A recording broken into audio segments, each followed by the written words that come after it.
Hi, my name is David Cohen-Tanugi. I'm 28 years old, and I just finished my PhD at MIT, where I worked on developing a more efficient membrane to turn salt water into fresh water. I came to the idea of addressing the challenge of the water crisis through an interesting route. I was a physicist for my undergraduate studies and was very interested in China.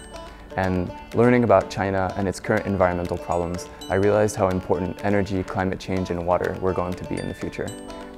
I then worked for an environmental organization focused on clean energy policy, and coming to MIT to try to make a contribution on the technology side, I realized there was much more need for new water inventions in the field of physics and material science and applied physics, where a lot of effort is already going into new batteries, new solar cells, and while those things are needed, I saw a huge gap in water technology, and that's how I decided to try to solve a bit of the water desalination problem. The world faces a grave water problem. From California to China, we're more and more aware of the lack of fresh water for drinking, for agriculture, for industry. And it's too bad because, after all, there's a lot of water on Earth, but 97% of it is in saltwater form. If there were only a process that we could use to take salt water from the ocean and turn it into fresh water. Now, there is a mature water desalination industry out there. It exists in the Middle East, it exists all over the world, but the technology has not changed fundamentally in the last few decades. Water that comes from desalination is still expensive, still energy intensive, and it's not a viable solution for the full water crisis today. I think I've helped find a material that could change that. It's called graphene.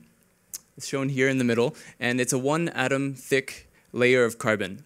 As a PhD student in the Grossman group at the Massachusetts Institute of Technology, I helped show for the first time that graphene could be used as a filter, as a membrane in other words, to let water through and separate out salt ions for fresher, more efficient water desalination.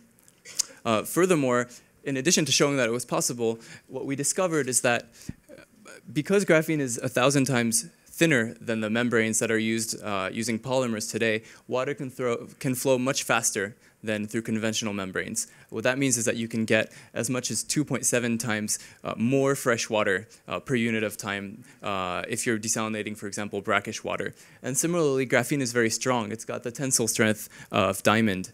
And if you optimize the process correctly, you could actually save 46% of the energy in the desalination process using a graphene membrane.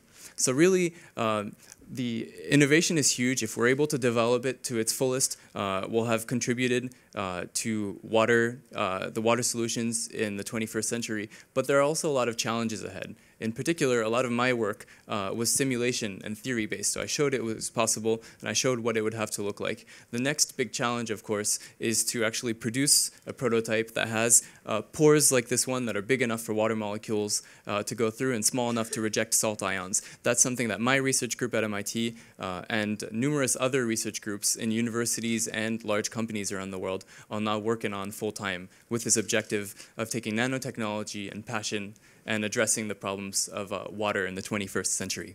Thank you.